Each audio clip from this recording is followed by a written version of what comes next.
Boa noite. Realmente, como Marisa disse, nessa casa eu sou mobília. Na história do KSSF, o meu nome tem de aparecer, não tem problema. Tem que me engolir. Não tem jeito. É uma alegria nós estarmos conversando hoje sobre o significado do perdão. Deixa eu ver. Está funcionando. Parabéns, Walter.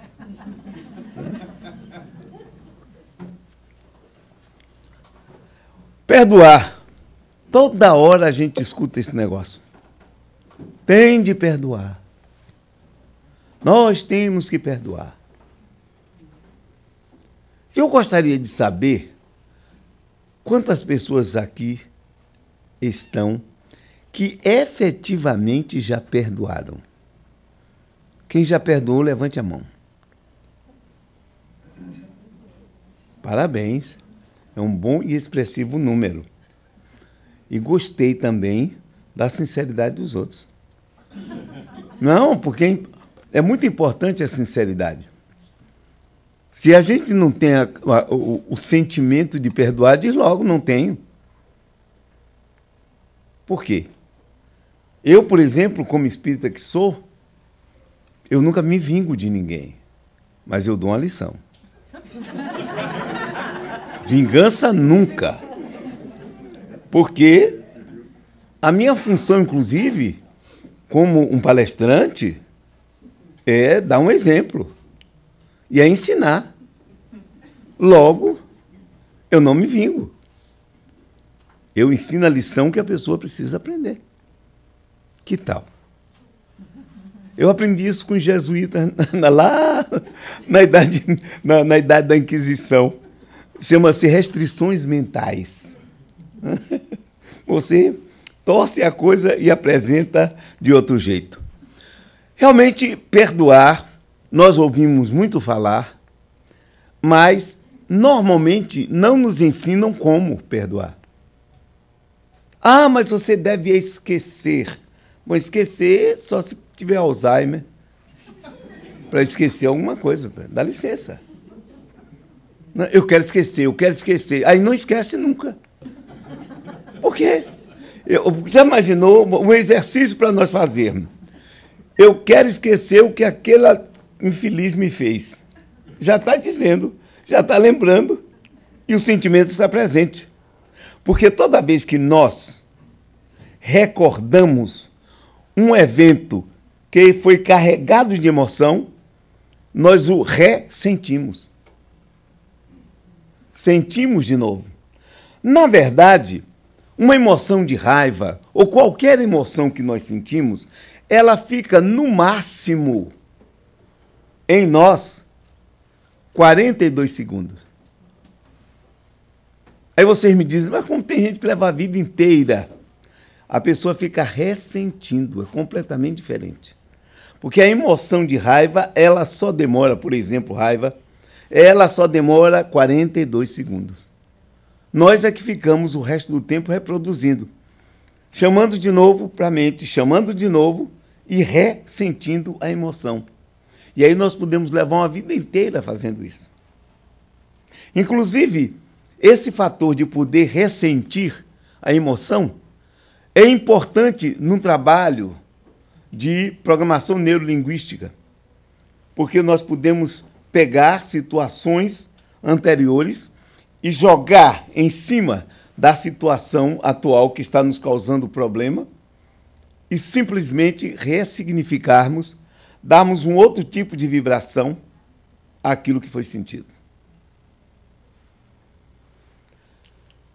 Para nós continuarmos falando sobre perdão, tem uma passagem interessante dos evangelhos, quando Simão Pedro vai a Jesus e pergunta, se o seu irmão pecar contra você, aliás, Jesus dizendo, vá e a sós com ele, perdão. Jesus ensinando a pessoa a resolver um problema com outro. Se o seu irmão pecar contra você, vá e a sós com ele mostre-lhe o erro. Se ele o ouvir, você ganhou seu irmão. Isso vale muito para dentro do centro. Vale muito para dentro do centro. Teve um problema, vá à pessoa e converse. É o que normalmente nós não fazemos. Preferimos ficar falando pelas costas. Teve um problema, vá em frente. Na direção de centro espírita, eu sempre tive uma atitude. Alguém chegava e me dizia, fulano disse isso, ou fez isso. Eu digo, foi.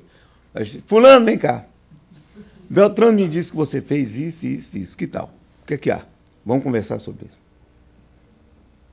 Mas assim você... Não, eu estou resolvendo um problema. Porque a pessoa também pode me criar uma situação difícil.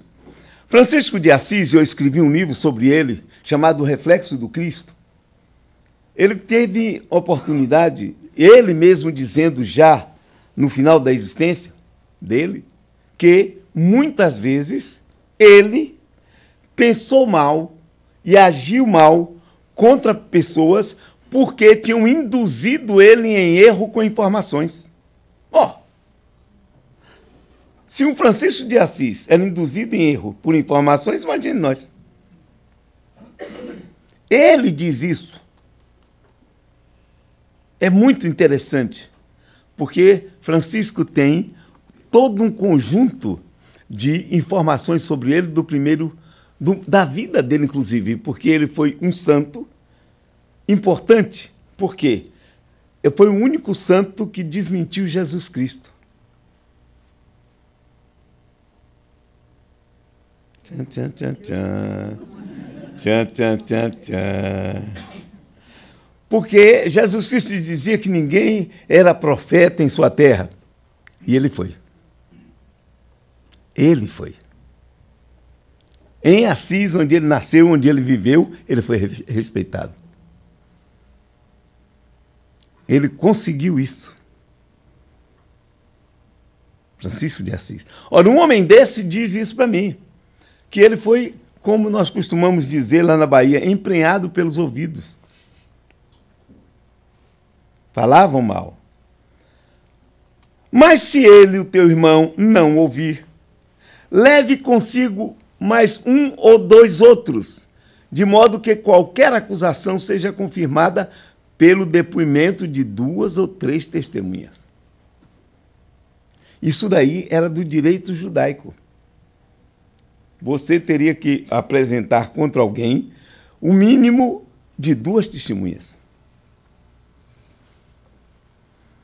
Se ele se recusar a ouvi-los, conte à igreja, no caso é a eclesia, a comunidade. Eclesia no grego significa comunidade. E se ele se recusar a ouvir também a eclesia, trate-o como pagão ou publicano. Vejam só. Quer dizer, no caso, o pagão é o não judeu. Todo mundo que era não judeu era pagão. E o mais interessante aqui, publicano. Publicano é o auditor fiscal, é o cobrador de impostos. Não sou eu que estou dizendo, é o evangelho. Hein? É dizer, o pessoal tinha uma raiva do cobrador de imposto. Aqui, felizmente, nos Estados Unidos, ninguém tem, não é? Todo mundo paga imposto, feliz, alegre, satisfeito. Isso é uma grandeza. Mas, continuando, existe uma comparação. Comparação é a parábolé no grego. A parábola, como nós usamos, o grego parabolé, significa analogia, comparação. Na tradução que eu fiz do grego do Evangelho de Mateus, comentada à luz do Espiritismo, eu uso a palavra comparação em vez de parábola. É a comparação sobre o perdão. Está em Mateus 18, 23 e 25. Então chegou-se a ele Pedro e lhe perguntou. Pedro era um enxerido, né? Toda hora ele desaparece. É um negócio sério esse Pedro. Senhor, com que frequência pecará meu irmão contra mim e eu lhe perdoarei? Até 7 vezes, porque está no Deuteronômio isso, disse-lhe Jesus, não digo a ti até 7 vezes, mas até 70 vezes 7 vezes. Ou 70 vezes 7. Ou seja, 70 vezes 7, 7 vezes 7, 40, 490 vezes. Então, toda vez que você perdoava, contando.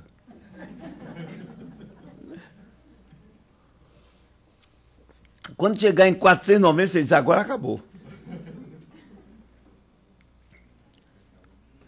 Pois o reino dos céus, e aí Jesus dá uma lição. Jesus tinha com esse negócio da parábola, o matla em hebraico, que era uma comparação, ele tem um problema sério, que é, toda vez que ele começava a contar uma parábola, ele ia dar uma cacetada em alguém.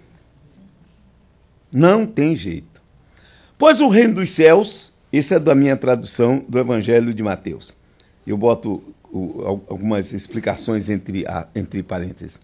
A sociedade espiritualizada é semelhante a um homem que é rei, o qual desejou acertar as contas com seus servos.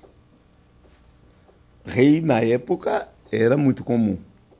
Hoje, nós só temos na Inglaterra, na Bélgica, em alguns lugares. Começando a acertá-las, na verdade, ele está acertando com os seus representantes, nos diversos lugares. Levaram até ele um devedor de 10 mil talentos, 60 milhões de denári. Um denári era a diária de um trabalhador. Então já viu que era lá embaixo, era pouca coisa. Mas 60 milhões de denári. Não tendo ele como ressarcir, logo esse camarada era um representante do rei que cobrava impostos e deve ter colocado assim no bolso esse dinheiro. Em vez de passar tudo para ele, não, depois eu passo, e foi ficando. Não tendo ele como ressarcir, mandou o senhor que fosse vendido, e também sua mulher e seus filhos e tudo que tinha para que pagasse. Era a lei da época. Se é hoje, Ave Maria. A pessoa era vendida como escrava pelo tempo que fosse para pagar a dívida. Vejam como o negócio era brabo. Caiu o servo prostrado e homenageava, dizendo, tem paciência comigo, e tudo te pagarei. Movido pela compaixão, o senhor daquele servo o soltou e cancelou o empréstimo. Uma boa. Foi legal com ele. Dispensou os 10 milhões. Que bacana. Por quê? Porque se comoveu com ele. Saindo aquele servo, encontrou um seu conservo que tinha uma dívida com ele de 100 denários. Olha a diferença. Ele devia 60 milhões. E o camarada tinha dívida com ele de 100. O que é muito bom nas parábolas de Jesus é que ele sempre ensina pelo absurdo. Sempre. Sempre. É uma técnica, porque a parábola se dirige não à consciência, mas ao inconsciente. A parábola nunca tem um significado específico, porque ela é simbólica. Ela tem muitos significados, porque o símbolo é isso. Cada um consegue ver um significado no símbolo, é diferente de sinal. Ali temos exit, é um sinal. Todo mundo sabe o que é aquilo ali. Mas ali tem Francisco de Assis. Naquele retrato tem um símbolo. Vocês sabem o que é Francisco de Assis, mas não é apenas Francisco de Assis. É um conjunto de coisas que ele representa. Então, saindo aquele servo, encontrou seu conservo que tinha uma dívida de 100 denários e, agarrando-o, começou a sufocá-lo, dizendo, paga o que deves. Olha, ele estava saindo de uma situação vexatória. E, no entanto, ele vai e age da mesma forma. É o que acontece muito conosco. Nós sempre queremos o perdão das nossas dívidas, nós queremos que as pessoas nos compreendam, mas nós não fazemos isso. Porque sempre nós temos um egocentrismo que queremos tudo para nós. Agora, quando alguém faz, nós somos intransigentes. Nós sempre queremos... Nós temos um mecanismo de defesa com o qual nós sempre queremos livrar a nossa cara. Nós sempre temos uma explicação para as coisas que fazemos, mas não aceitamos as explicações dos outros. É algo que deveríamos pensar. Porque se nós temos o direito a que as nossas ações sejam vistas de acordo com um conjunto de atenuantes, deveríamos fazê-lo também com as outras pessoas. O seu conservo rogava-lhe insistentemente, prostrando-se a seus pés, dizendo: tem paciência comigo e te pagarei. Ele não quis, e saindo o lançou na prisão até que pagasse o que devia. Olha a situação.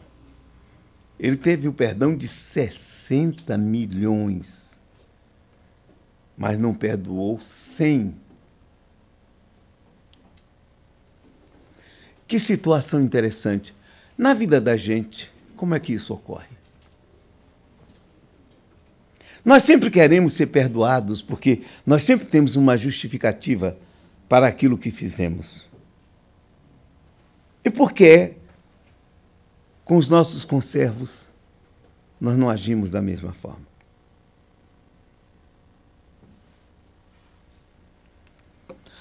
Mas sempre quando você tem um rei, tem os puxa-saco. Sempre que tem um poderoso, tem puxa-saco. Vendo o que acontecera, os outros servos entristeceram-se muito e foram relatar tudo o que se passara ao senhor deles. Correram, amarraram, como se antigamente, na saia e correram para contar. E eu posso dizer na saia porque aquele pessoal vestia lençol. Não é? Então, convocando-o à sua presença, o Senhor lhe disse: servo perverso, perdoei toda a tua dívida porque me rogaste. Não deverias ser misericordioso com o teu conservo? Assim como eu tive misericórdia de ti? E ficando zangado, o Senhor o entregou aos carcereiros até que pagasse tudo o que lhe devia. E assim fará convosco o meu Pai Celestial, se deixares cada um de perdoar ao seu irmão de coração. Interessante isso, né? Para a gente pensar. Ele está dizendo aqui que Deus vai passar, como nós dizemos lá na Bahia, a zorra, se você não perdoar. Ou seja, nós estamos em curso... Oxente, o negócio aqui mudou? Vou perdoar você dessa vez, hein? Mas só são 490. Bom, então você tem 489 ainda para aprontar. Mas observando isso, ou seja, o problema é, será que Deus vai ficar olhando para cada um para dizer: você não fez, eu vou fazer? Eu não acredito nisso. Essa é uma forma que Jesus colocava para o seu tempo, porque as pessoas acreditavam nisso. Eles acreditavam, eles viviam de acordo com a lei. Nós temos ainda uma ação judaico-cristã que é terrível. Não só nas religiões cristãs, como também na doutrina espírita. Porque nós só enxergamos tudo como lei.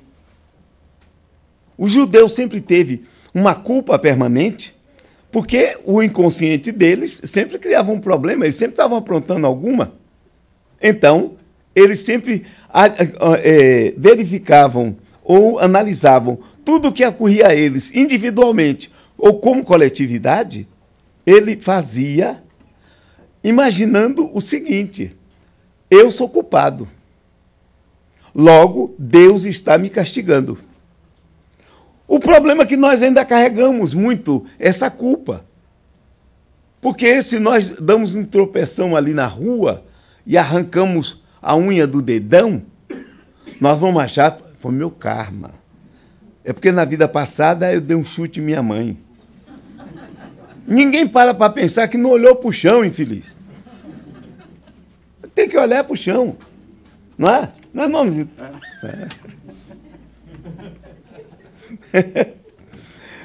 Então, muito bem. Nós estamos falando em perdão até agora. O que é efetivamente perdoar? Alguém sabe? Perdoar é o quê? Eu já comecei falando nisso. Perdoar é esquecer?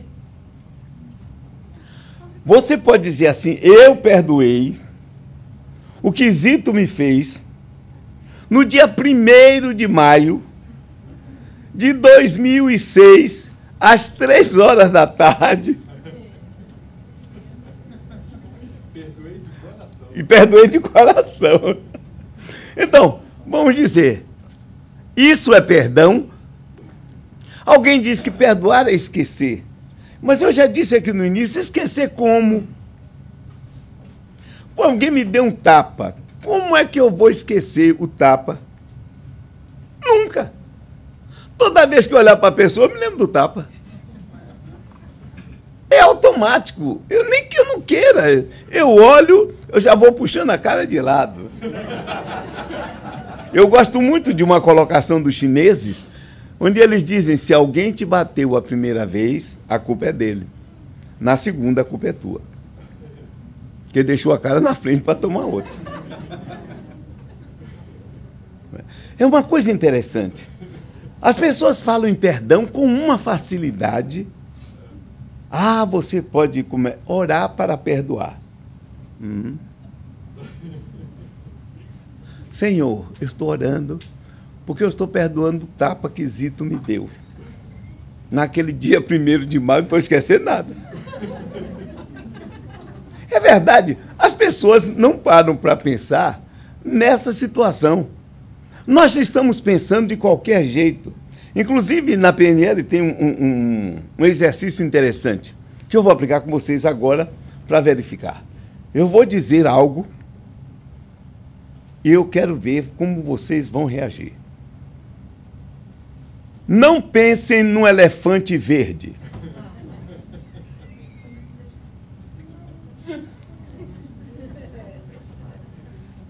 Quem não pensou no elefante verde? Devia estar dormindo, então.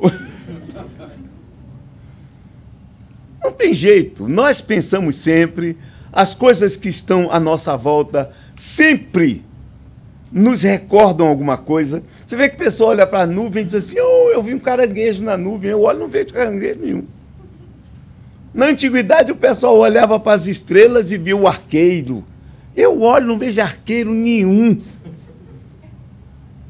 O outro vê um peixe, eu não vejo peixe. O outro vê um urso e eu olho e vejo uma panela.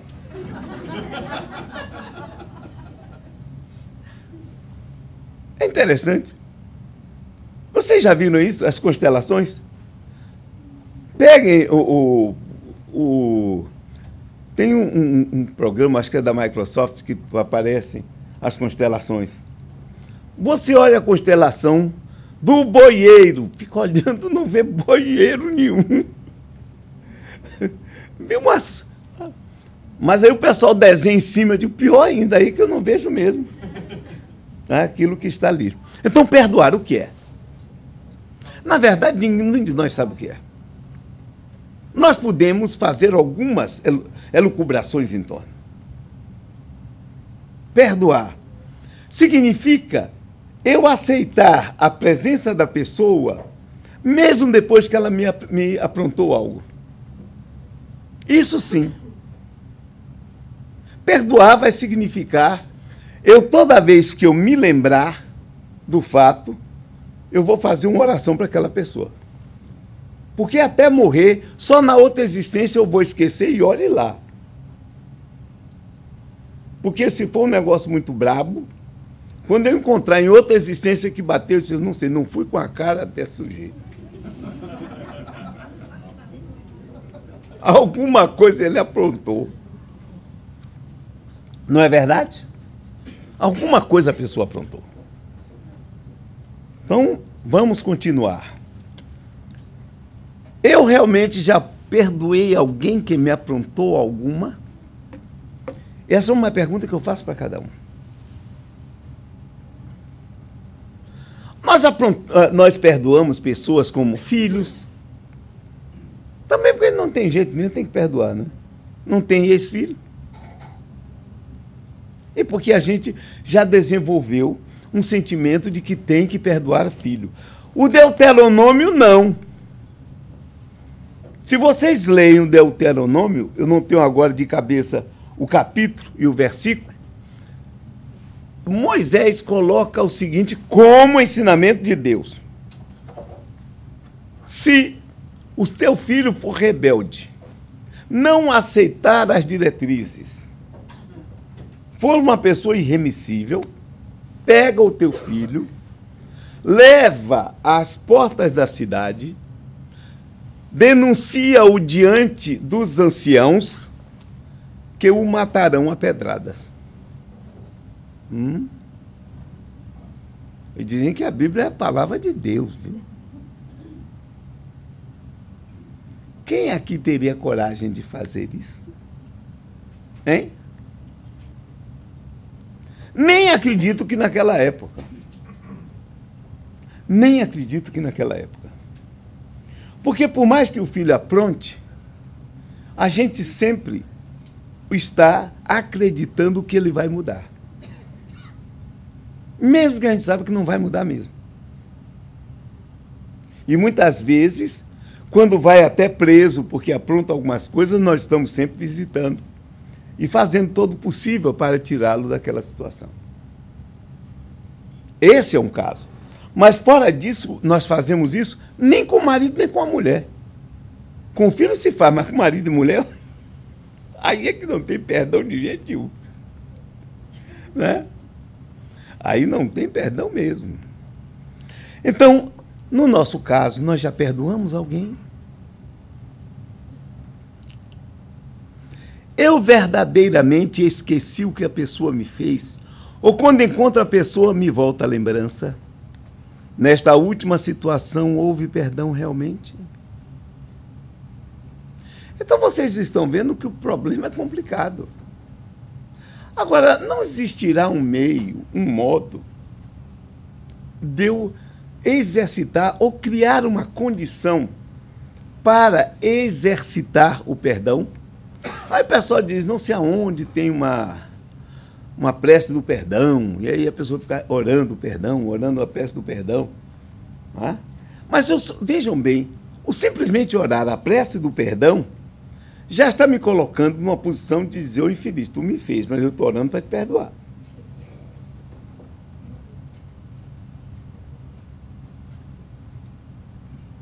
Pelo menos, orar para perdoar é alguma coisa. Eu não vou dizer a você que não preste, não, né? Não é ótimo, faça. Pelo menos alguma coisa que está se fazendo. Mas existe uma outra situação. Existe uma técnica para perdoar?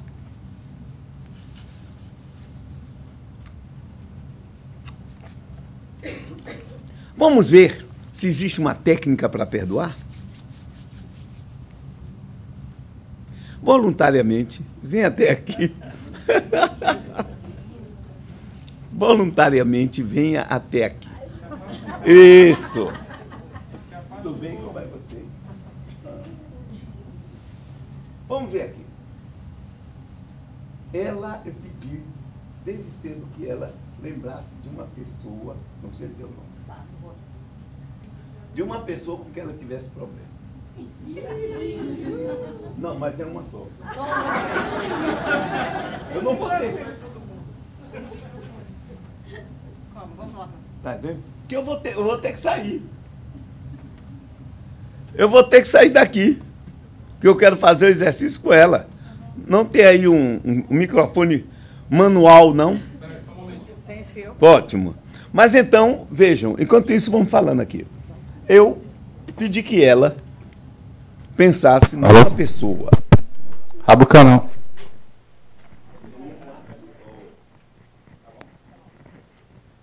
As outras você deixa para você fazer. Não, é para poder me deslocar. Então, ela está aqui, ela está com essa pessoa aí. E você vai fazer uma coisa agora. Nós vamos escolher aqui 3 espaços. Um espaço neutro. O espaço seu, com seu problema, chega aqui para frente. E aqui o espaço da pessoa que lhe aprontou. Que lhe aprontou. Então, vamos ver. Então, no seu espaço, aqui, olhe. Vamos deixar aqui como está aqui na frente. A pessoa está aqui na sua frente. Vamos deixar o espaço neutro para lá. A pessoa está aqui na sua frente. Não sou eu. Entendeu? Eu vou ficar aqui. Imagine a pessoa aqui na sua frente, a situação que causou o problema. Feche os olhos. Respire lenta e profundamente. Isso. Relaxe. Ela já está com raiva da pessoa. Você vai sentir, mas relaxe um pouco. Tá? Veja a pessoa na sua frente, veja o dia, o momento, a situação. E sinta de novo tudo que você sentiu. Está sentindo? E segura ela. Está sentindo, né? Então a pessoa está aqui na sua frente, aprontou e você está furibunda com ela. Embora não vá furar nada, pelo amor de Deus. Então, ela está aqui e você está sentindo. Né? Ótimo. Agora vamos fazer uma mudança? Venha aqui para o lado dela e olhe de volta para você. Agora você vai entrar na pele da pessoa. Feche os olhos, respire. E imagine o que a pessoa efetivamente estava sentindo para fazer o que fez com você. Comece a entrar nesse sentimento. Você vai tomando a posição da pessoa. Agora, olhe para você que aqui está. Olhe, você está aqui na sua frente, imagine isso. Olhe com os olhos da pessoa, você. Dá para você fazer isso? Para você sentir o que a pessoa estaria sentindo? Muito bem. Agora vamos aqui para o lado, para o espaço neutro. Fique olhando para as 2 pessoas. Nesse momento, você é uma pessoa que está observando os fatos. Dissocie-se do problema. De você aqui, de você aqui. E agora, olhando as 2 pessoas, observando a situação, comece a verificar o que poderia ter sido feito naquele dia para evitar aquilo que aconteceu. O que você poderia fazer? Que recursos poderiam ter sido usados pelas 2 pessoas? E por a pessoa que foi magoada especificamente. O que podia ter feito? Poderia ter relevado, poderia ter, vamos dizer, entendido o outro, poderia ter usado de uma compaixão. Não é verdade? Ok. Então, agora, volte para o seu lugar. Com esses recursos que você pensou agora, comece a olhar a pessoa. E comece a aplicar os recursos da compaixão, da tolerância, que teriam resolvido o problema naquele dia. E ao fazer isso, coloque a sua mão numa parte sua do corpo, onde esses recursos possam ficar. Isso? Então coloque as 2 mãos aí. Muito bem. Então, nesse momento, primeiro, você viu, se colocou na pele da pessoa. Em segundo lugar, você olhou dissociadamente e verificou que recursos poderiam ter sido usados. Você agora está se apropriando desses recursos, não é? Me diga agora, com esses recursos seus, como você está olhando a situação que aconteceu? Fazendo esse exercício, eu olho agora como se eu tivesse estou entendendo, sentindo como que foi feito aquilo. Às vezes foi feito impensado, foi feito assim, sabe, sem pensar. Então, por um impulso. Por um impulso. Que pode acontecer com você também. Pode acontecer comigo também. Ou pode ter acontecido. Não é isso? Exatamente. Então, agora, se você encontra a pessoa, como você vai agir?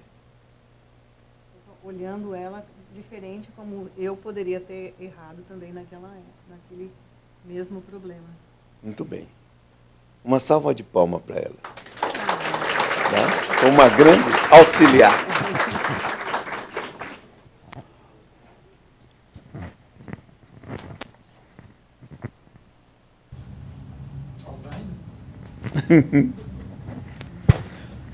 Vocês observaram o que nessa técnica de perdão? Em primeiro lugar, a pessoa se dissocia e se coloca na posição de quem fez.